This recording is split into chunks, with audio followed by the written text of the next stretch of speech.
The sun rose over Maple Street, spreading golden light across the tidy houses and the green lawns. Birds sang in the trees and the morning air smelled fresh and warm. Grandpa Omar sat on his porch, leaning back in his chair. He held a cup of tea in his hands and watched the world slowly come alive. For many years, Omar had lived on Maple Street, and he loved its calm and friendly atmosphere. Neighbors waved as they passed, and children rode bicycles along the sidewalk. Everything felt peaceful, and Omar enjoyed the quiet moment with his tea. Suddenly, a black SUV drove slowly down the street.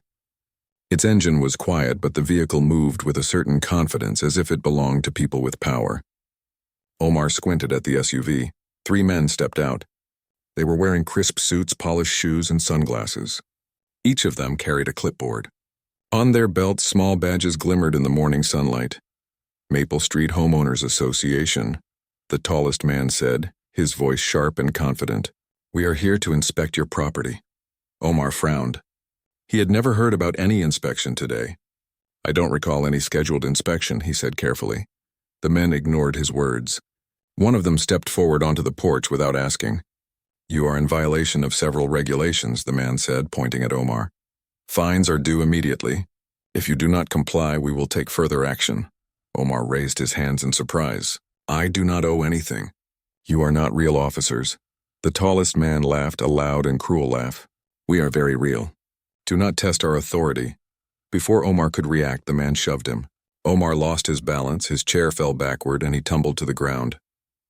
A sharp pain ran through his arm. Omar groaned. He tried to get up, but the pain was unbearable. He realized his arm was broken. The men glanced at him, then walked quickly back to their SUV. They got in and drove away without looking back. Neighbors began to come out after hearing the noise. Mrs. Benson, who lived next door, rushed over. "Omar, are you all right?" she asked, concern in her voice. Omar shook his head, grimacing. "They broke my arm," he said softly. "Fake officers. They pretended to be from the HOA. Mrs. Benson immediately called an ambulance. Within minutes, paramedics arrived and helped Omar into the vehicle. His arm was set in a cast at the hospital. While the pain was intense, Omar's mind was sharper than ever. He felt anger rising in him. "They will pay for this," he whispered quietly to himself, determined not to let the attack go unnoticed. At the hospital, Omar's grandson, Amir, arrived. Amir was tall, strong, and protective of his family. He had always admired his grandfather, and seeing him injured filled him with fury. Amir immediately called his cousins, Samir and Rafiq.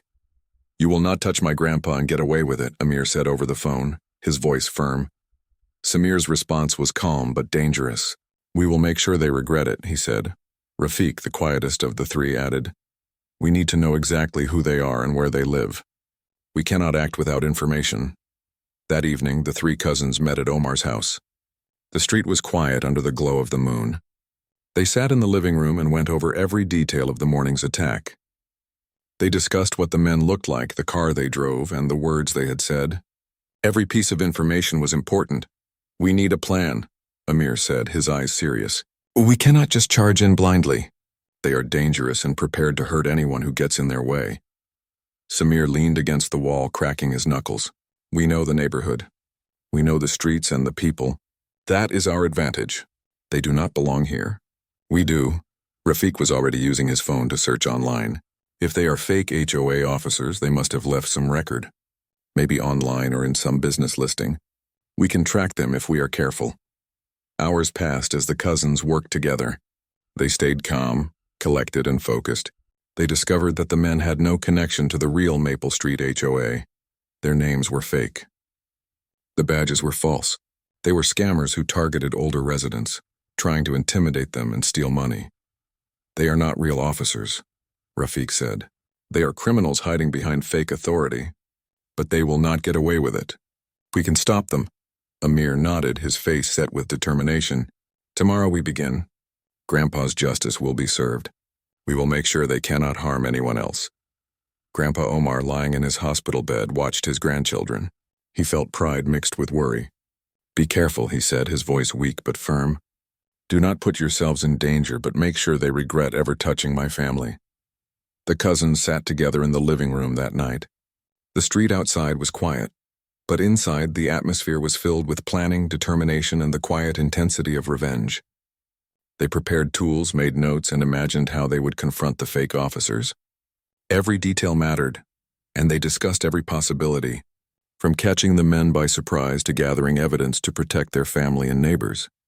Samir, the boldest of the cousins, suggested, "We need to find out where they hide. If we can catch them at their own place, they will not know what hit them." Rafik added, "We also need proof. Photos, documents, or recordings. We cannot just rely on anger. We must be smart." Amir, the leader of the group, looked at both cousins. "We will do it together. We have strength, brains, and courage. They do not know who they are dealing with." As they continued planning, Grandpa Omar watched quietly. Even though he was injured, he felt safe knowing his family was ready to act. The bond between the cousins and their grandfather was strong. They were ready to face danger for the sake of family, justice, and the neighborhood they loved. By the time the clock struck midnight, the cousins had made a detailed plan. They knew what steps to take first, how to gather evidence, and how to confront the men without putting themselves in unnecessary danger. They agreed to rest for the night and begin the operation at sunrise. The peaceful Maple Street had no idea what was about to happen. Its quiet houses and friendly neighbors were about to witness a family standing together against false authority and injustice. The story of Grandpa Omar and his brave grandchildren was just beginning, and the first chapter ended with a sense of anticipation, courage, and determination that would shape everything to come. The next morning, the sun rose over Maple Street, bringing a bright, clear sky. Grandpa Omar sat in his chair, his arm in a cast, watching the street from his porch. His mind was calm, but his heart was alert. He knew his grandchildren were capable and determined, and he trusted them to handle the situation carefully. Amir, Samir, and Rafik met early at Omar's house. They carried backpacks with notebooks, cameras, and phones. Their plan was simple but careful. They would track the fake HOA officers, gather proof of their deception, and confront them in a way that would protect the neighborhood and their grandfather. "First, we need to figure out where they live or work," Amir said. "If we find them, we can follow their movements and get evidence. We cannot act blindly." Rafik pulled out his phone. "I spent the night searching online.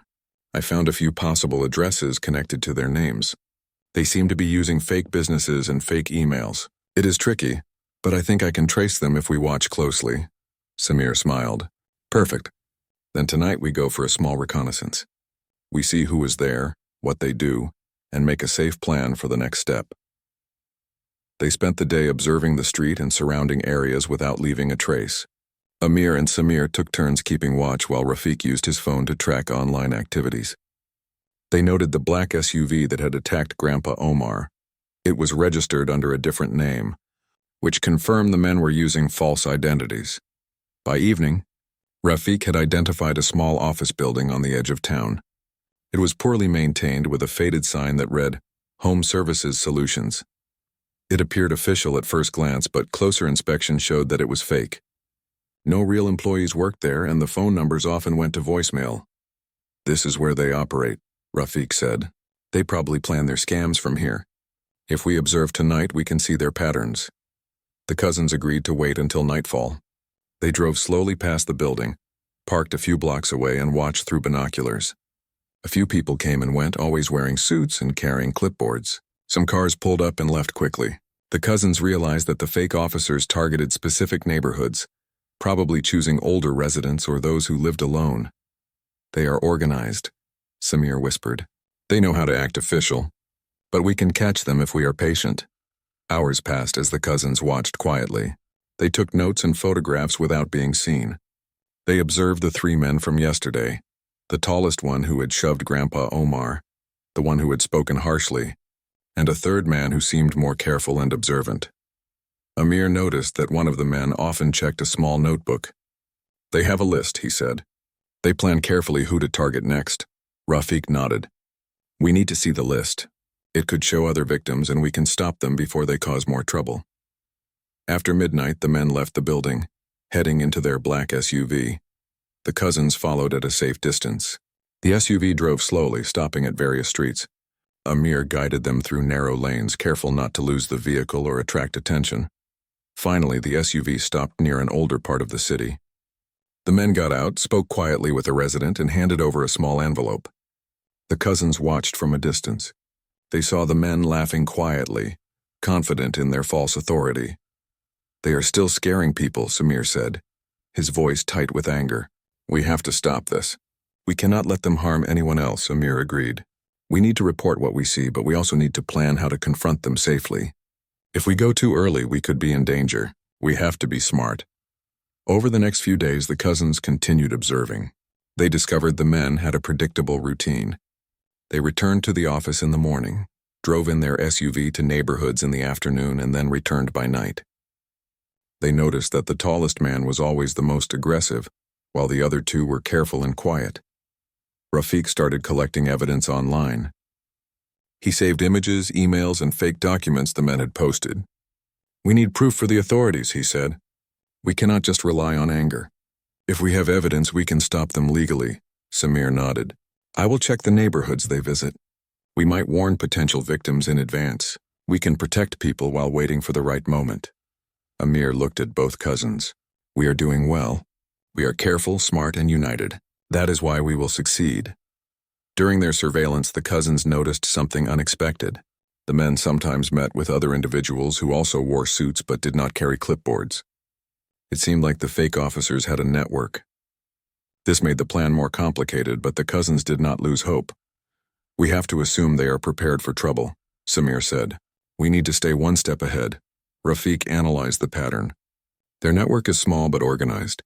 They trust each other, but they are sloppy in how they keep track of their targets. "That is our advantage," Amir smiled. "Then we use that advantage. Tomorrow we will begin the next phase of the plan. We gather more proof and we figure out how to confront them safely." Grandpa Omar watched his grandchildren with pride. He knew that their strength was not just physical. They were smart, careful, and loyal to family. "Be patient," he said. "Use your minds. Anger is good for courage, but wisdom wins battles." The cousins spent the evening preparing equipment. They packed cameras, phones, notebooks, and even small lights to help observe without being seen. They discussed how to approach each situation calmly, what to do if they were discovered, and how to protect the neighborhood. That night, Maple Street remained quiet. Its residents slept peacefully, unaware that a family was working tirelessly to stop criminals. The cousins felt a mixture of excitement and determination. Every moment of planning, observation, and careful thought brought them closer to justice. By the end of Part 2, the cousins had a clear understanding of the fake officers' movements and weaknesses. They knew the tallest man was dangerous and aggressive. They knew the office building where the men operated. They knew how to follow the SUV without being noticed. And most importantly, they had the courage and determination to act when the time was right. The story of revenge, justice, and family protection was taking shape. Grandpa Omar's family was ready to stand together, using their intelligence, strength, and courage to face those who had caused harm. Maple Street would soon witness a carefully planned confrontation, and the fake officers would learn that no one could harm Omar's family without consequences. The sun sat low in the sky as evening came to Maple Street. The cousins met again at Omar's house. This time their faces were set and calm. They had watched, learned, and waited. Now they were ready to act. Amir placed a map on the table. Samir and Rafiq, who rode motorcycles when they needed to move fast, checked their gear. They were careful. They wanted justice, not harm. "Tonight we do two things," Amir said. "We warn the neighbors who might be next, and we gather the final proof we need to show the police and stop these men for good." Samir folded his arms. He was the loud one, but he knew when to be quiet. "I will ride around and find the houses they plan to hit. I can move fast and stay out of sight. If any resident seems at risk, I will warn them." Rafiq pushed a small device across the table. It was a voice recorder and a small camera hidden inside a pen. "I will try to get them to admit who they are," he said. "If I can record them saying they are not real officers, that will help. I will also try to get a picture of any lists they keep."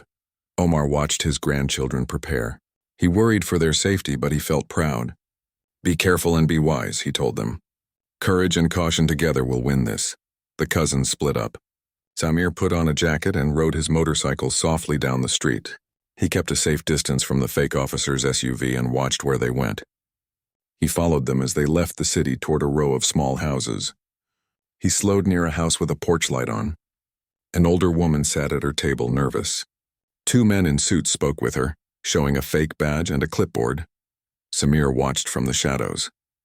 He could tell the woman was confused and afraid. The men used loud voices to frighten her. They said she owed money and threatened more fines. Samir felt anger rise, but he stayed hidden. He waited until the men left. When they drove away, Samir rode quietly to the woman's house. He knocked and introduced himself gently. "My name is Samir. I live nearby," he said. "Those men are not from the HOA. They are scammers. I can help you make a report." The woman's face flooded with relief. She invited Samir in and told him how the men had frightened her. Samir took notes and gave her a card with the cousin's contact. He taught her how to record future visits and to ask for real identification from any official. He left her feeling safe. Meanwhile, Rafiq followed his own path. He walked past the office the men used. He pretended to be a customer and asked about services.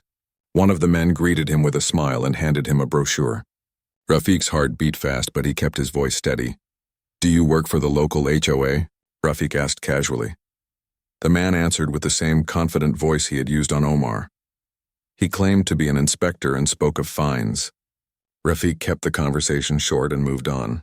Once outside, he turned on the hidden recorder and spoke aloud to himself as if on a call. When the man came near again, Rafiq let the small camera in his pen face the man. He asked a few more questions, careful to avoid direct accusation. The man grew impatient and mentioned the names they used. Rafiq caught the words clearly on the recorder. Back at Omar's house, Amir sat with a laptop. He had been tracking the SUV's license plates and cross-checking business names. He leaned forward when messages arrived from Samir and Rafiq. The cousins met and compared notes. Rafiq played the recording. The voice on the tape matched the voice they had heard the morning Omar was hurt. The camera photos showed a small notebook with names and addresses. They had the proof they needed. "Now we give this to the police," Amir said. "We do not take the law into our own hands. We act smart and lawful. If we show the police this evidence, they can arrest the men properly." Samir clenched his jaw. He wanted to confront the men right away, but he did not argue. He trusted Amir. "We do what is right," he said. "We will stay ready." They drove to the local precinct with the evidence packed carefully. At the station, a young officer listened to their story. The officer's face grew serious as he heard the recording. He examined the photos and notes. "This looks organized," he said. "We will open an investigation. If these men are impersonating officers and injuring people, they will be arrested." The cousins felt a mix of relief and impatience. The officers promised to act, but the cousins also knew that the men might run if they sensed danger. The police asked the cousins to keep watching and to share any more information. On their way home, Samir noticed the black SUV parked near an alley. He slowed the bike and kept a safe distance. He called Amir quietly. They decided to follow the vehicle to learn where it returned. The SUV drove to a warehouse near the river. The cousins saw the men meet with a group of other people. The men were not alone. They had a larger circle of helpers who made threats and carried out scams. The cousins sent the new location to the police. That night, the police returned to Omar's house. Officers thanked the cousins and told them to stay safe. They said they had found records that would confirm the men's crimes. The cousins felt proud that their work had helped the law move forward, but the cousins also knew that justice might take time. Samir fidgeted. "We must stay ready in case they try something else," he said. Rafiq agreed. "We will keep warning neighbors. We will help anyone they target. If we stay caring and watchful, the men will have nowhere to hide." For the next few days, the cousins balanced watching, helping neighbors, and working with the police. They taught residents how to check IDs, how to refuse if someone used threats, and how to call the police first. Several neighbors recorded calls and took photos when the men returned. The neighborhood grew stronger, more united. One evening, the cousins gathered at Omar's porch again. He looked at each of them and smiled. His voice was soft. "You have done a good thing. You saved people from fear. You showed that family and neighbors can protect one another."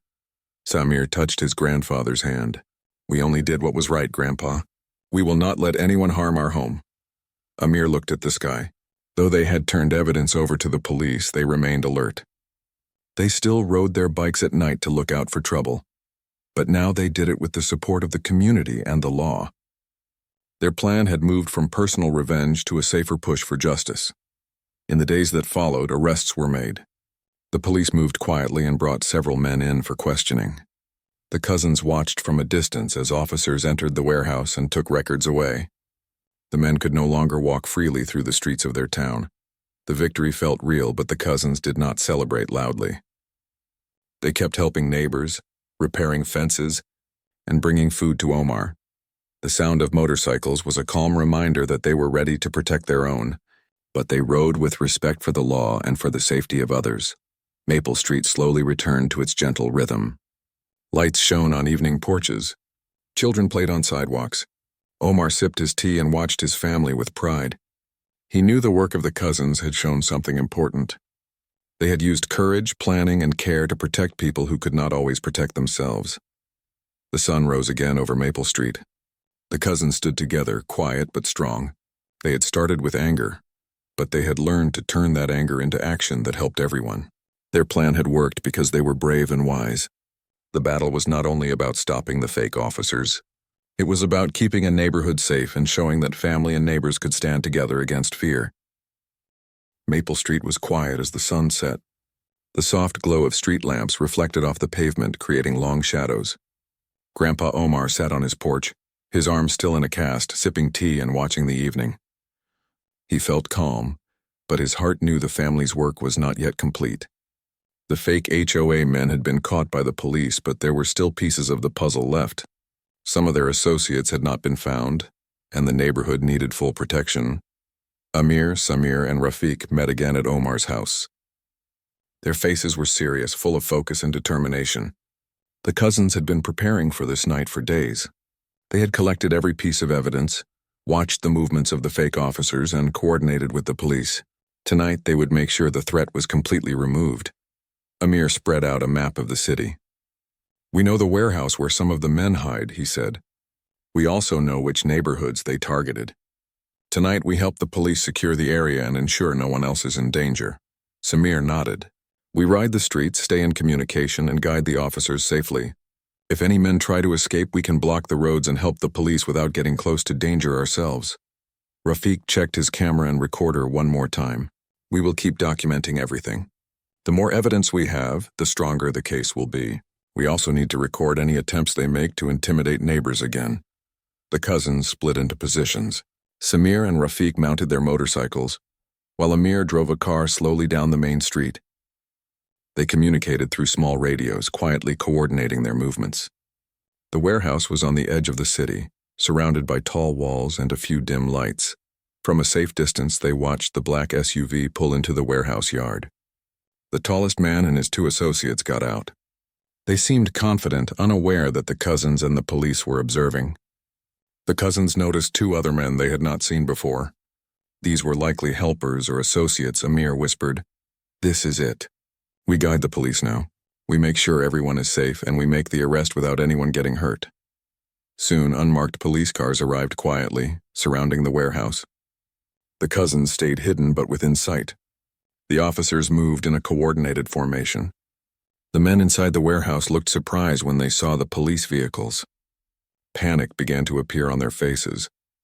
One of the new men ran toward a side gate, but Samir had already positioned his motorcycle to block the path. He signaled to the police, who quickly secured the exit. The men inside the warehouse realized they could not escape. The tallest man, the one who had hurt Grandpa Omar, tried to act confident. "We have done nothing wrong," he shouted, but his voice lacked authority. The cousins stayed calm, recording his words and movements carefully. The police calmly ordered him and the others to step outside. Rafiq captured every moment with his camera. The men's fake badges, clipboards, and notebooks were taken as evidence. They tried to explain themselves, but the truth was clear. The police had all the proof needed, and the cousins had documented the men's behavior. Inside the warehouse, officers found a list of targeted houses, plans for future scams, and several fake documents. It was clear the men had operated for weeks, trying to intimidate and steal from residents. The evidence was strong, and the men could not deny it. Once the men were secured in police vehicles, the cousins rode their motorcycles to the streets they had watched for days. They checked on neighbors, making sure everyone was safe. Several residents came out, curious but relieved. When they saw the cousins and learned what had happened, gratitude filled their faces. One woman who had been targeted earlier came forward. "Thank you for protecting us," she said. "We did not know who to trust until you helped us." Amir smiled. "We only did what was right. Everyone deserves to feel safe in their own home." Back at Omar's house, the cousins returned to the porch. Grandpa Omar stood slowly, leaning on a small cane. "You have done well," he said. His voice carried pride and warmth. "You not only protected me, but the whole neighborhood. You turned anger into action and courage into protection." Samir and Rafiq exchanged looks. They felt a mix of exhaustion and satisfaction. "It was teamwork," Samir said. "We stayed careful, watched each other's backs, and worked together." "That is why it worked," Rafiq added. "We also stayed calm and smart. We could have rushed in blindly, but planning made the difference. We saved people and followed the law." "That is real strength," Amir nodded. "Tonight, the threat is over. The men are in police custody, the neighborhood is safe, and Grandpa is all right. Our work here is done." Grandpa Omar smiled, resting his hand on Amir's shoulder. "Remember, courage is important, but wisdom makes courage useful. You acted with both. I am proud of all of you." The next day, the cousins helped the police with more statements and evidence. They showed photos, recordings, and documents. The officers praised them for their careful planning and bravery. "Without your help, it would have taken much longer to catch them," one officer said. The neighborhood began to feel safe again. Residents repaired small damages, hung new welcome lights, and greeted each other warmly.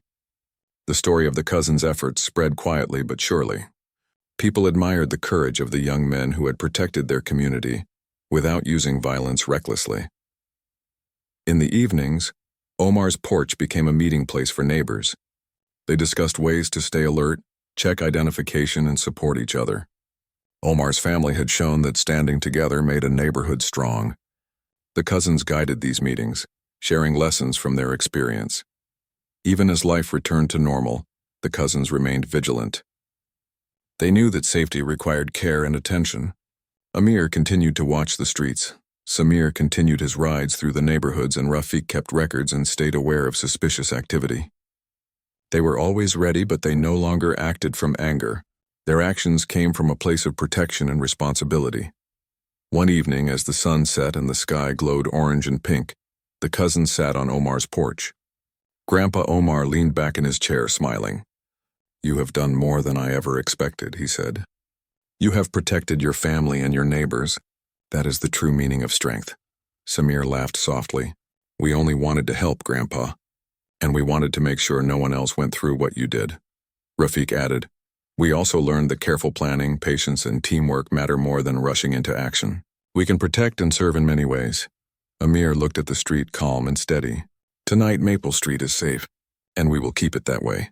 That is our promise." As the sun disappeared behind the horizon, Maple Street seemed brighter than ever.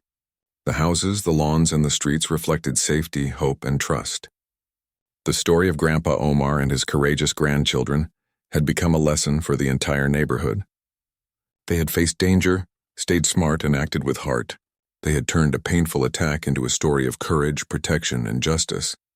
That night, the cousins finally rested, tired but proud. They knew their work had made a real difference. Maple Street could sleep safely, and the family knew they had done the right thing. Their bond had grown stronger, and the lessons they learned would guide them forever. The night was peaceful, the stars shining above, and Grandpa Omar smiled, grateful for his grandchildren and the community they had protected. Maple Street was safe, the threat removed, and the family had shown that courage, wisdom, and unity could overcome any danger. The morning sun bathed Maple Street in a warm golden light. Birds chirped cheerfully, and the soft rustle of leaves filled the air. Grandpa Omar sat on his porch, his arm now partially healed, leaning back in his chair. He felt the calm of the neighborhood once again. The fake HOA officers were behind bars, their associates caught, and the police had promised to monitor any remaining threats. Maple Street was safe, and for the first time in weeks, Omar could breathe without worry. Amir, Samir, and Rafiq met on the porch with him. Their faces showed both relief and quiet pride. The past weeks had been stressful and full of tension, but the family had stayed united and careful. Together, they had turned a dangerous situation into a triumph of courage, planning, and wisdom. Grandpa Omar looked at his grandchildren. "You have done more than protect me. You have protected the entire neighborhood. I am proud of each of you," he said, his voice calm and warm. Amir smiled. "We only did what any family would do. We wanted to make sure no one else gets hurt." Samir nodded. "We also learned that acting too quickly can be dangerous. Planning, watching, and thinking first makes everything safer." Rafiq added. "We helped the neighbors understand how to protect themselves. That is just as important as stopping the men." The family decided to organize a small gathering for the neighborhood. Omar suggested that everyone meet at the community park. The purpose was simple: to thank the neighbors, teach them what to watch for, and celebrate safety and unity. Word spread quickly. By afternoon, families arrived with children, pets, and smiles. Everyone brought food to share, and the park was full of laughter and friendly chatter. Amir took the lead in speaking to the crowd. "We want to thank everyone for being careful during the last few weeks. Some people tried to scare us, but together we stayed smart and safe. No one was hurt because we looked out for each other." Several neighbors stepped forward to express their gratitude. One older woman who had been visited by the fake officers said, "If it were not for your guidance, I would have been very scared. Thank you for showing me how to protect myself and for helping the police stop them." Children played nearby, their laughter echoing in the park. Some of them were curious about the cousins' motorcycles and cameras. Samir crouched down to explain. "We use these to watch the streets carefully. We only wanted to help people and make sure everyone was safe." Rafiq spoke to a group of teenagers. "Being brave does not mean being careless. We stayed smart, patient, and worked together. That is how we stopped the men without anyone getting hurt." Omar watched proudly. His grandchildren had not only protected the neighborhood, but they had taught others the importance of caution, teamwork, and responsibility. The community now felt stronger and closer. After the gathering, the cousins walked through the streets, checking on neighbors. They made sure everyone had the police contact numbers, instructions for verifying any official visitor, and a plan if someone suspicious showed up again. Many residents smiled and waved, showing respect and trust in the family. Maple Street had become a place where people watched out for one another. Later in the evening, Omar sat with the cousins on the porch again. The sky was painted with shades of orange and pink. "You have changed the neighborhood in ways beyond stopping a few criminals," he said softly. "You taught people courage, wisdom, and care. That is more powerful than anything else." Amir looked at his grandfather. "We learned too, Grandpa. We learned patience, observation, and how to act for the good of everyone, not just ourselves." Samir added, "And we learned that helping others is a responsibility, not just a choice. We can make a difference when we work together." Rafiq smiled. "We also learned that planning is as important as action. Watching carefully and thinking first keeps everyone safe." That night, as stars appeared above Maple Street, the cousins reflected on everything that had happened. From the first moment the fake officers attacked Omar, through days of observation and planning, to guiding the police and helping the neighbors, they had grown stronger, wiser, and more responsible. The police visited the family one more time before the final arrests were made. They thanked the cousins for their detailed evidence and careful assistance. The officers explained that the remaining men were in custody, and the stolen property and documents were returned to the proper residents. They praised the cousins for showing courage without breaking the law. "Your work made a real difference," an officer said. "You protected lives and helped stop organized crime. That is commendable." The cousins felt proud but did not boast. Their satisfaction came from knowing the streets were safe and the community was stronger. They spent the next few days visiting neighbors, checking in on anyone still nervous and ensuring that safety measures were in place. Maple Street slowly returned to its usual rhythm. Children played outside, neighbors chatted across fences, and Omar could enjoy his porch again without worry. The black SUV and the fake officers were no longer a threat. Life had returned to normal, but the memory of the events reminded everyone of the importance of vigilance and community support. One afternoon, the cousins decided to take Grandpa Omar for a small ride through the neighborhood on Samir's motorcycle. He sat safely with a protective helmet and a smile. As they rode slowly, waving to neighbors, Omar said, "I feel proud every time I see you all. You turned fear into safety and anger into courage. That is the mark of real strength." Amir looked at the houses along Maple Street. knowing that the community had grown closer through the experience. "We will always watch over this street," he said. "Not because we are angry, but because we care." Rafik nodded. "And we know that courage must always be paired with wisdom." "That is how we kept everyone safe," Samir added. "The neighborhood can now trust itself. Everyone knows that people will help each other when needed." As they returned home, the sun was setting. Omar's porch looked warm in the glow of the streetlights. The family sat together, feeling the calm after weeks of tension and planning. Maple Street had survived a dangerous situation, but more importantly, it had become stronger and united. Over the next few weeks, the police concluded their investigation. The fake officers were charged with multiple crimes, including impersonating officials and attempting to harm residents. The community felt justice had been served, and Omar's family had played a crucial role. The neighbors often spoke about the courage of the cousins and their grandfather. Maple Street became known as a place where people cared for one another and stood together against threats. Grandpa Omar, fully recovered, often told visitors the story of his grandchildren's bravery. "They showed me that family, planning, and courage can overcome fear," he said. "They did not act recklessly. They acted wisely. That is why everyone is safe today." The cousins continued to watch over Maple Street, but now with peace in their hearts. They knew the neighborhood was stronger because of the experience. Children played without worry, neighbors chatted openly, and Omar could finally enjoy his tea on the porch in quiet happiness. One evening, the family gathered for a small celebration. They brought homemade food, shared stories, and laughed together. Omar raised his glass of tea. "To courage, wisdom, and family," he said. The cousins echoed him. "To safety, care, and unity." Maple Street had seen danger, but it had also seen bravery. The cousins had faced threats, gathered evidence, and guided the police, all while protecting their grandfather and the neighborhood.